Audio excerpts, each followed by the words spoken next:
And fuck me! Ah! Hey, how's it going, guys? Yeah, I thought I'd just do a little update on the 500K ride, which was supposed to happen on Thursday. Well, anyways, I fell really, really sick on Wednesday morning. I woke myself up coughing, super phlegmy. Everything was just so congested. It was ridiculous. I was basically coughing up a lung. And yeah, woke my roommate up. I can't remember what time it was. It was like 6 or 7 or something. And yeah, we just started doing the tea stuff: lemon, ginger, emergency, orange juice, everything you could possibly think of to try and make me better, because I had this really, really dumb ride the next day. So yeah, that happened. So fast forward the next day, after spending like a whole day, the previous day in bed. Next day was ride day, right? So wake up and I'm still sick. Of course, I mean, shit like that takes 2-3 days, if not a week, to like completely heal. But anyways, we wake up, get our stuff ready, everything was ready to go. We start airing up our tires and the bikes, and Nate pulls his valve stem off his tube. So there and then, we're already 20 minutes behind starting launch time, and that's cool, you know, we didn't really think much of it, so that was fine. We just went on. It was 40 degrees when we started in Oakland, which is perfect. We were dressed for it. Figured like 6 a.m., that's got to be like the coldest time of the day. So 40 degrees was perfect. We were dressed beautifully for it. We start climbing up the ridge, made it to the top. Man, the sunrise was gorgeous, like just beautiful. And yeah, we dropped down to the other side of the ridge, and then everything got really real. It was 27 degrees when we dropped on the other side, and it was freezing. It was, well, I don't know about the other guys. I mean, they're from Minnesota and Pennsylvania, where they have real winters, but 27 degrees when you're not dressed right, that's pretty fucking scary. Sorry, language. Really scary. I can feel my fingers, my thumbs, my nose, my ears, my toes. Everything was just gnarly. So we hauled ass to look for somewhere we could warm up, and we found a gas station, I think like 15-20 minutes later, and tried to warm ourselves up, you know. And Nate used to teach snowboarding, so he'd have all these tricks. He told us to like do a bunch of these motions, which made us look like we were having a dance party, you know, in the gas station. And hopefully like that would help with blood circulation. With our leg warmers and arm warmers would help blood circulation send blood through our extremities. And yes, it did help, but it was still pretty darn cold.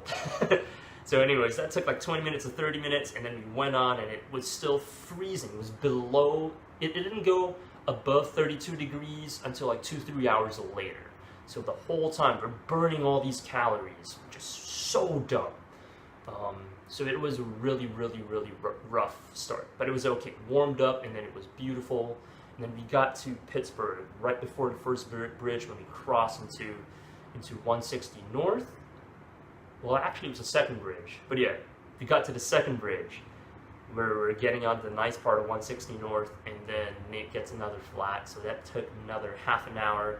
So I make sure we're really thorough, and really glad we did. We found this really tiny pin thing in his tire.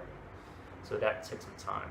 And then went on, got some water in Rio Vista, which is kind of cool.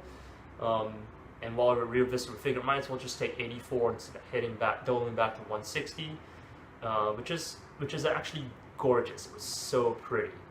But I should have been better at my homework, because that route in 84 meant you needed to take 2 ferries, and we missed one of them. So we were behind like 20 minutes or half an hour, or whatever it was. We hammered through, and by the time we got to Sacramento, we were about 2 hours behind. That really put a damper on the pace. So when you're 2 hours behind, yeah, you really gotta like up the pace, because you're gonna freeze at night if you don't, and we weren't dressed right.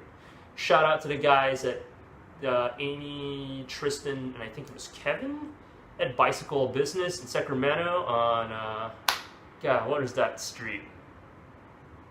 Freeport Street. They took care of us, made sure we had a good resupply, and tried to keep us warm by giving us latex gloves and all that stuff. And stored our bikes, make sure we charged all our batteries while we were eating burritos next door. Thank you so much, Bicycle Business. You guys are awesome. Make sure to stop by and say hi. Really chill people.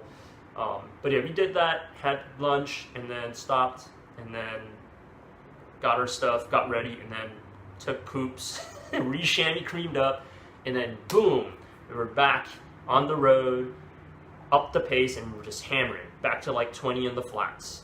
And then it just got colder, and my left knee started swelling up again. Being sick, I mean, your joints are naturally going to be more inflamed. But yeah, my left knee started swelling up from an old injury anyways, and it just got worse and worse. By the time we hit Davis, it started to feel like, this is not good. Right before we hit Vacaville, I don't know what town we were in the middle of nowhere. It was just nothing. My left knee just wouldn't bend anymore, so I had to pedal. I climbed up a 300-foot climb with one foot clipped in one foot, just going, and then rode the last 2 miles with just 1 foot, and it was pretty horrible.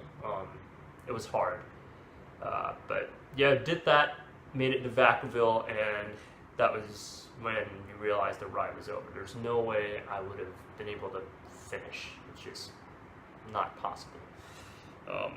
So I mean, I always say you don't stop when you're tired, you stop when you're done, right?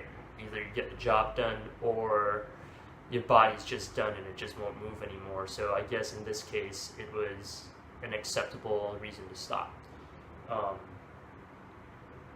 Yeah, it was a very expensive Uber ride back to Davis Bay.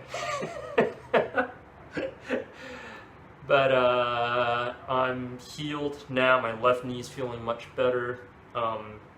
I'm feeling much better. The cold's gone. I did have some tummy problems. I couldn't eat anything. I had a fever too that night, by the way, which finally broke the next day.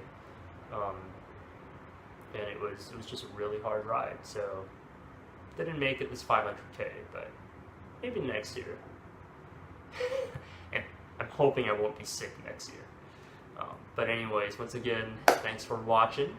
It's been a great year with a lot of really good friends, and hope you like the shout out or recap of the ride. If you got any questions, hit me up in the comments. Look me up Strava, look me up Instagram.